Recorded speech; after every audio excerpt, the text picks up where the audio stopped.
Good evening, everyone. Welcome to Take Five at Five again. A very good evening to all our audience for today. Welcome to episode 32 of Take Five at Five. Today, I'm your host. My name is Mian, and I'm looking forward to actually host one of my most senior mentor and sifu, in the area of leadership development, which is Mr. Keek Seng. So, nevertheless, guys, I think we definitely look forward to your question and participation during the show. Yeah, so we hope that you will ask us a lot of questions.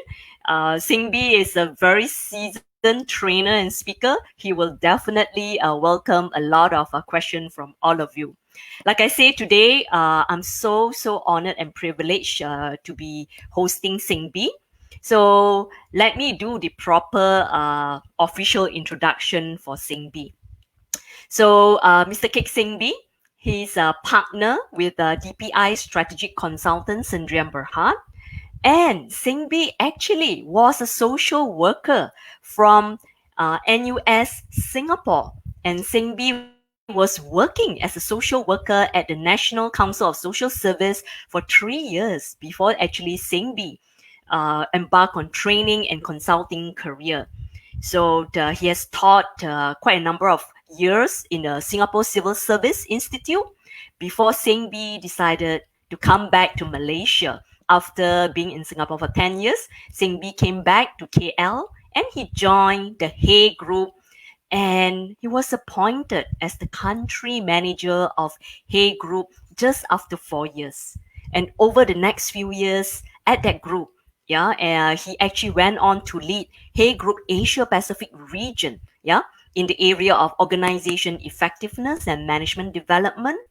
And he has also helped to customize the famous Hay MacBur practice to suit the whole Asia Pacific companies. So Singbi definitely is a person who are so rich in his experiences.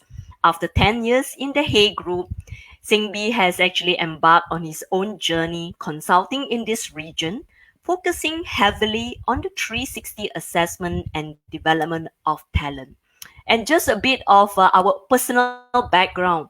Singbi, like I mentioned just now, is a mentor and a sifu because actually Singbi actually brought me in to the famous Center for Creative Leadership. And that was the pioneering group that actually work on leadership development and the 360 assessment. So this is definitely the pet topic for Singbi, the 360 assessment. And this evening, he's going to share more with us. How are we going to look at this 360 assessment and the development in this new blended working arrangement, especially after we are experiencing our COVID-19 pandemic. So, I think our audience are slowly coming in. So we have some of our regular audience like Uncle Bugs, Mei Jun, Sulim. So of course we welcome all of you in joining us. So you can say hi to Singbi, on the comments group. And of course, after I have managed to introduce Singbi rich background. So it's definitely, now I'm going to allow the Sifu, to share with us on the 360 assessment and development in the new blended working environment. Singbing, over to you. Thanks, Mian. Thanks for your generous introduction. And thank you very much for the partnership that we have worked together for the many years, both in voluntary and professional career. And I thought this is a very interesting topic, particularly as we move forward. The way employee add value to the organization will change fundamentally. And as you can envisage, as we move forward into the post-COVID-19 era, there's going to be a lot of changes. So, Mian, that is the Yeah. background that we are dealing with. Yes, yes. Yeah, so and I'm very curious because why you picked the 360 assessment, yeah, to zoom in together with us this evening. It's a very important topic because from the organizational demand and the personal development demand of the individual, 360 become a very instrumental process to get both the company to add value to the employee and the employee to add value to the company. And we are Yeah. talking about adding value. So if you recall one of the sessions done by Julia, talk about coaching. If you recall Mm, your session about resilience and self-compassion and compassion for others, and if you recall mm, yesterday when Kai talked about colorful motivation, see, everybody come to mm, work every day, they want to add value. Question is, do they really add value? So one day I was mm, given a talk in a national international conference about helping profession. And my mm, point I made in that session is not everybody actually add the value that they intend to add. So with that in mind, the 360 become a very important assessment tool to get the individual to know how they add value, whether upwards, mm. sideways, or downwards. Yeah. Singbi, I just want to pause you a moment because as I recall back to my CCL years of being an adjunct coach, yeah, we do a lot of feedback session for senior leadership team after the 360 assessment. I always remember, even as senior managers and leaders, it is not easy for them. They can be quite anxious to receive the feedback, and this is like 360, all around feedback from their top bosses, their peers and their subordinate, and other people is going to tell them about their strength and limitation. So I always remember that this is not an easy process for people to go to 360 assessment itself. So please enlighten us more on that. So, Mian, the reason why I asked you and Huachai to go to CCL was simple. Because CCL program is probably one of the best programs to prepare people to receive the 360. And if you remember, the environment in 360 in the CCL leadership program is very supportive. And the candidate who go through the process really felt it was a very supportive environment. And when they got the feedback, we give them a one-to-one coaching session to get the coach to work with the coachee. Firstly, to accept the data, and after accepting the data, what can they do about it to improve the performance when they go back after they've got the 360 feedback. Yeah, yeah. So I mean, this is the important part because a lot of times our own we may think that we have certain strength, but our strength could be the one that actually annoy other co-workers or even our peer members in the team, because sometimes the strength that we thought we have can be strong and overbearing for other people. That's why I thought 360 is really great that we get people to let us know how is our impact on them. Yeah, so that's the part that I always remember, the fabulous part about 360. Yeah. So yeah, Yeah, please Mian, tell us more about this part. Yeah. just because yesterday when Kai shared about colors, particularly those people who Mm, are results driven, very passionate, very impatient, their overdone strength can come across as too imposing. So this is where different color bring different value to the whole equation of value creation. And mm, superimpose that to post-COVID-19, where company mm, literally downsize their headcount and yet mm, expect higher productivity. And then there is the complication of blended working environment. Sometimes you work from mm, home, sometimes you work from office. Some of road warriors literally work on the road. Even when they are driving, they have to take on calls, and all this add to the complexity of the working uh, environment. So yeah. as a result, in the new working environment, we really have all sorts of expectation made on the employee. And when the employee come to Mm, work, the next slide will tell you that they actually want to add value. The problem is sometimes our willingness to add value is from our perspective. But depending on which color you're coming from, whether you are a blue color, green color, red color, a combination of the three colors, your value adding, depending on how people see it, people may not find you adding the value that you want to add. And that is one of the challenges when we come to talking about how I intend to add value. Am I adding value or am I destroying value? So because in the working environment, if you're not careful, if you don't add value, sometimes you are perceived as adding negative value. And when negative value means value destruction. So this is where 360 come in as a very handy tool to see which part of our behavior are actually adding a lot of value to which stakeholder. Are we adding appropriate value to the bosses? And when the bosses give us feedback, he will at least a checklist on what behavior we exhibited that help them or don't help them. Likewise, our peers, because in the new working blended environment, our peers do have expectation from us and we do have expectation from them. Sometimes our color overshine, sometimes our color undershine, and this is where sometimes our colleague with their expectation, they may not see the kind of value that we want to add to them as their expectation. And finally, people below us. People below us also have needs. And in the blended working environment, sometimes they don't see us for weeks. And how do we keep in touch with them to make sure that they continue to see the manager as adding value to them continuously? Yeah. Yeah. Yeah, Mian? Yeah.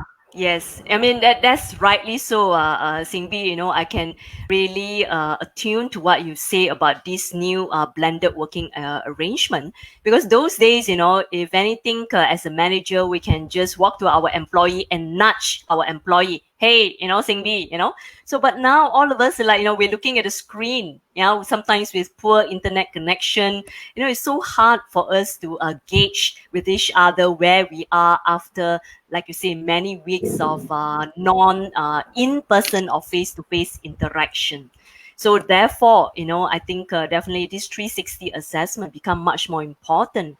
Yeah, if everybody brave themselves to be willing to find out more about themselves through other people, that's where 360 comes in. So that will enhance their own right behavior, to the right people that they are working with in an organization, which of course are multi-layered from different area itself. So definitely, that's how I personally feel. And I'm trying to look at the question coming in from the audience, Sengbi. Let me just pause for a while and see whether Yes. we have comments or question from the audience. Yes, I do see one. I think it's more of comment from Chong Su Lim. So yeah, our producer has extracted that comment. So Sulim has actually mentioned in his experience, very few local company practice 360 assessment, and it is most often top-down performance appraisal rather than these holistic 360, really very holistic assessment. So what is your comment or feedback to Sulim's comment? So Sulim has been one of the most experienced work warriors in the area of IT, and he will testify to you. And when I was working with him in his last previous company, we did a 360 on the company. And luckily, the CEO was very supportive. And being a local company with a very supportive CEO, the 360 went very well. And Sulim is correct because a lot of companies have not actually put in place a 360 process that well in the organization. And usually that comes along with automation. Because without automation, usually very difficult to do 360 feedback processes. So Sulim is correct. Hopefully with his work in helping more company getting more automated, they will then start to include the 360 feedback as one of the processes. Yeah. Thanks, Singbi. I also see another question just come in. L. Chan has actually asked you, Singbi, what is the history of 360-degree assessment? Where did it start from? Is it from US? It started in US probably 30 years ago. And when 30 years ago it began, it was very novel. Very few companies dare to accept the 360 Mm, processes. And it was the brave organization that realized that they had to change very fast. And because you need to change very fast, the fastest way about getting to know a person's relevance to the organization is to do a 360 on him. And if the person is eager to grow and add value, they then actually take the feedback seriously and adapt their behavior accordingly. So 30 years ago, when it first started, it was a slow start. So when I first started this process in Malaysia, 1993, it was a very slow start. I had to go and persuade Southern Steel, Royal Selangor Pewter, Amway Group to give me 3 or 4 managers each program. That time, Petronas would send a couple, and Malaysian Airlines would send a few, and I could make up a group of 15, 16 people for the first 2, 3 years. It was until Petronas decided to embark on the 360 process that actually more and more local companies eventually become more acceptable to the concept of 360. But in today's context, most organizations that do some form of talent management development would have introduced some form of 360 now. The other challenge about 360 is whether it's done in the supportive manner. Some companies started 360, but never really take off because the first experience wasn't a good experience. And that is where having the right instrument for the assessment and having the right consultant to help the participant to accept the data and given coaching session one-to-one to follow through on the process, then only people see the full value of 360. Then only will they start adopting 360. I still remember it took Bank Negara something like 8 to 10 years before they finally accepted the 360 when I asked them to invite CCL to come and do the 360 for Bank Negara. And after they did the Bank Negara, did the 360 with CCL, like they say, the rest is history because after that, everybody was quite comfortable with 360. mm, yeah. So yeah, thanks, Singbi. I must let you know I was offline about like 2-3 minutes because of the internet connection at my place went off due to the heavy rain, the thunderstorm at my place. So I probably didn't hear what you say, Singbi. But nevertheless, let me go to the question. Yeah, invite the audience, and we have Ted Mui. Yeah, Ted Mui question is very good. What if my boss asked me to do this 360? Should I tell the truth or be politically correct? How can I be brutally honest in my answer? Or should I be honest in my answer? So that's Ted Mui's question to Singbi. Thank you, Muyon, for sharing this question. We usually, when the boss selected you as an assessor, we already given them a briefing that they must choose people whose opinion they value. We don't want the bosses to choose people who they don't value the opinion because when the feedback is given later, they don't accept it. So by the time they call Mm, you, tell me, please do assessment on you, on me. I think the key is to give fair feedback. Fair feedback means acknowledge the strength that the boss bring to the party and highlight the areas that you feel the boss can improve to make him a better boss to you. In other words, they must be exhibiting a lot of good behavior to you as a boss. Give them the due recognition, highlight the strength, and then highlight the area for development along the way. So in that sense, we ask you to be brutally truthful, but be fair and give the proper feedback so that he is motivated to want to improve himself. Now, if he mm, receives all the negative without any positive, then it'll be quite difficult for the boss to actually feel motivated to want to change behaviors. yeah, yeah, yeah. So yeah, I know that Singbi you have 1 or 2 more slides to go. Would you like to carry on because I'm also Yes, mindful of our show today. We have 10 minutes left, yeah. So I'll let you go on for a while and then we take another round of question. Yeah, can. So the next yeah. slide will talk about what do we assess. Sorry, the next slide. If you complete the whole slide, okay, one more box. Actually, in different role, you got different role requirement. As a leader, you have a lot of expectation made of you. And the instrument we use is a 360-degree competency assessment tool, where Daniel Goleman actually in the article he wrote, Harvard Business Review, Leadership That Get Results, he talked about the emotional intelligence competency, which competency that the bosses needed to be effective on a job. And that is the instrument we use to be given to the boss, given to the peer, given to the subordinate.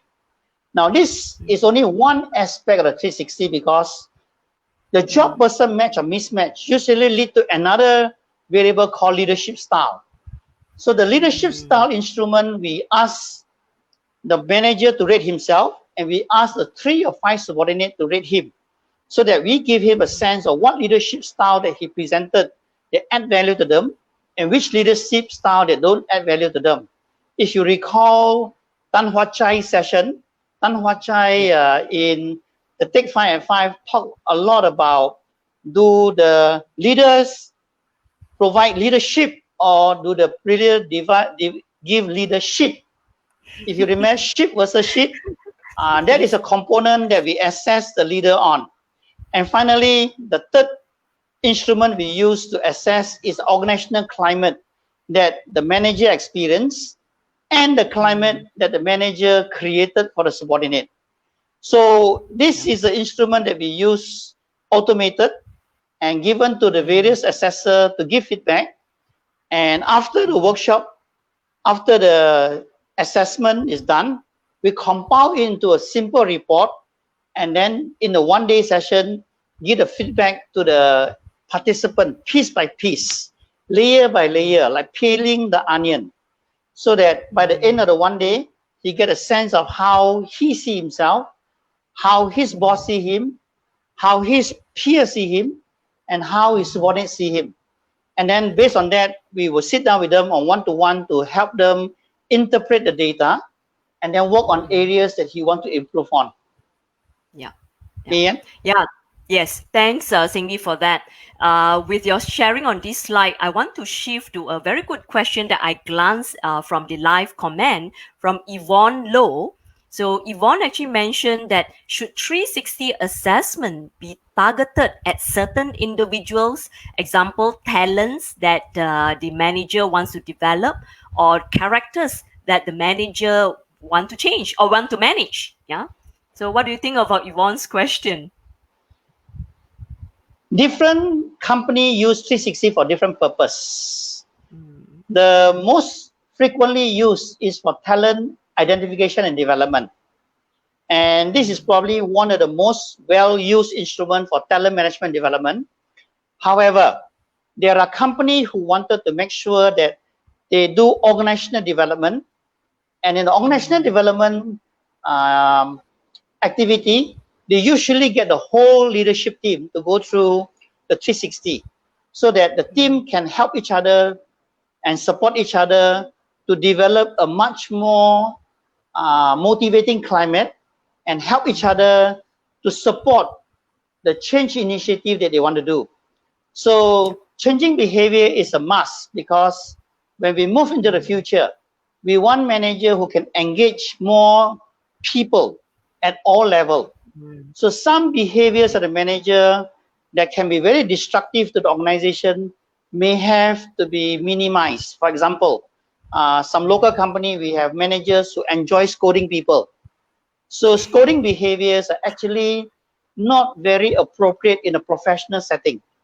So if at all, 360 sometimes is a good process to lower down the level of commanding style, to lower down the level of negative anger created in the organization. So right, back to right. Yvonne's comments, yes, we can use it for different purpose, and particularly when the company embark on a coaching process. So that is also another good context. When company do coaching, we actually use 360 as a way of starting point to shorten the assessment piece of the coaching process. Okay. Yeah. Thanks, Singbi. Yvonne, I hope Singbi has managed to answer your question. So I do see another question from TK Chan.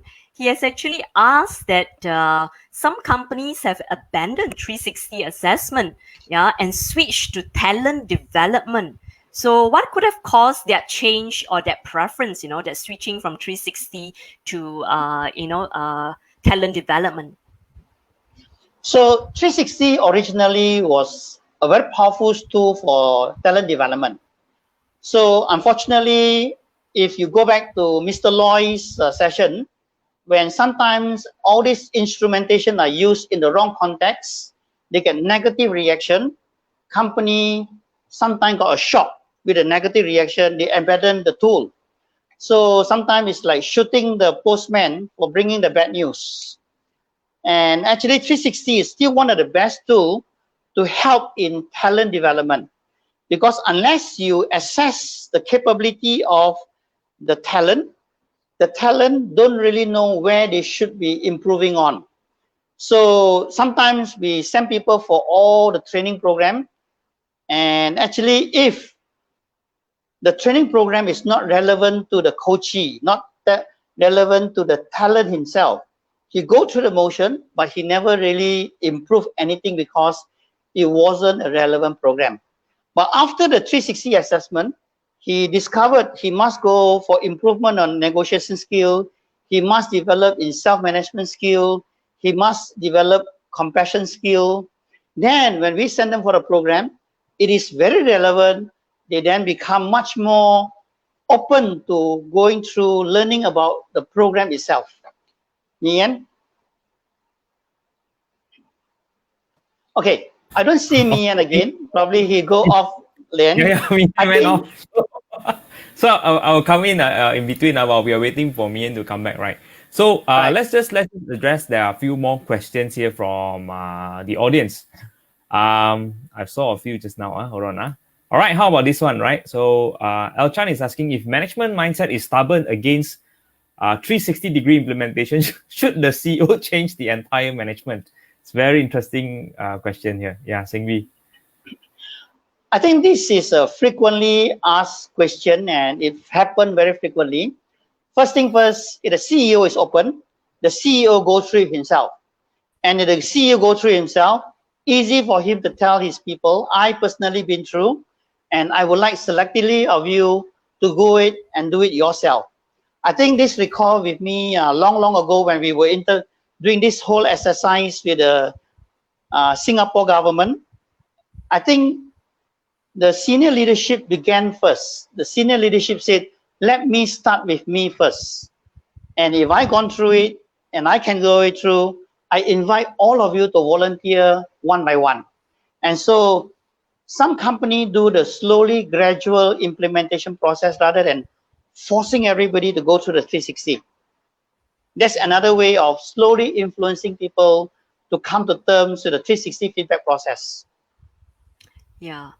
Thanks, Singbi. I dropped off again, so my place is raining heavily. So I think Jack took over and highlighted the question from the audience. So, but nevertheless, Singbi and the rest of our audience, I'm being mindful. We are actually at 5:30. So I think Singbi has a few actually final points or summary to actually share with us on today's topic on 360 assessment in the new blended working environment. So I think let us invite Singbi to have the last slide for him to give us that key point to take away from today's session, so that we can really remember the key point to apply it in our own organization after this. Singbi, over to you. Thanks, Mian. First thing first, I realized that actually a lot of people, when they come to work, they got good intention. Unfortunately, their good intention sometimes is never seen as value adding. They don't intend a negative behavior. Unfortunately, other people may not see their behavior as adding value. So that's point number one. Okay, if people go in and learn to add value appropriately, they will then be able to add value according to the situation. The second key learning I have is sometimes our strength can be overdone.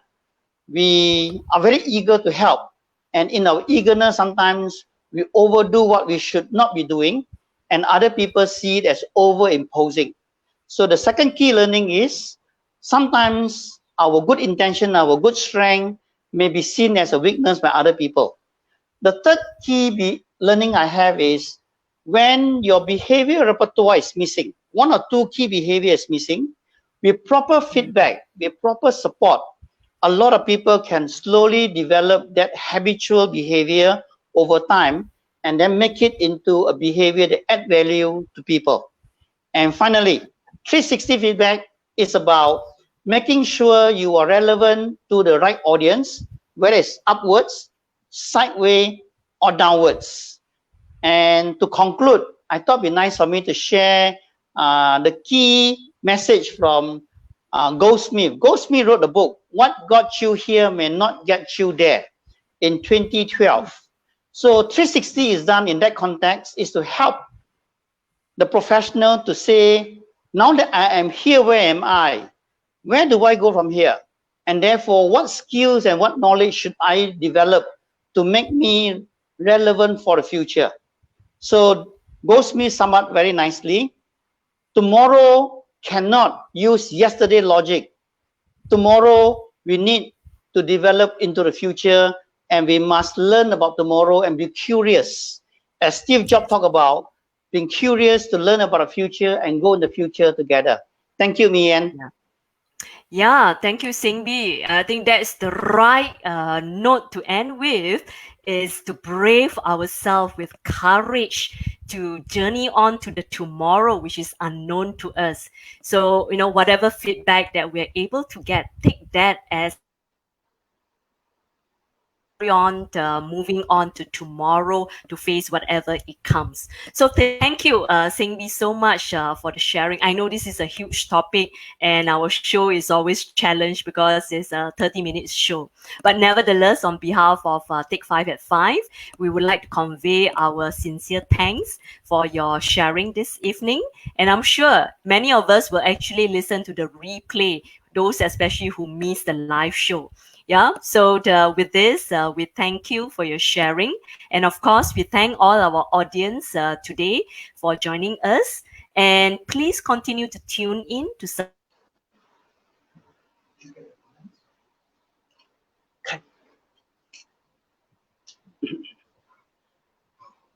Okay, we lost Mian again. Okay, I have to come in to close the session.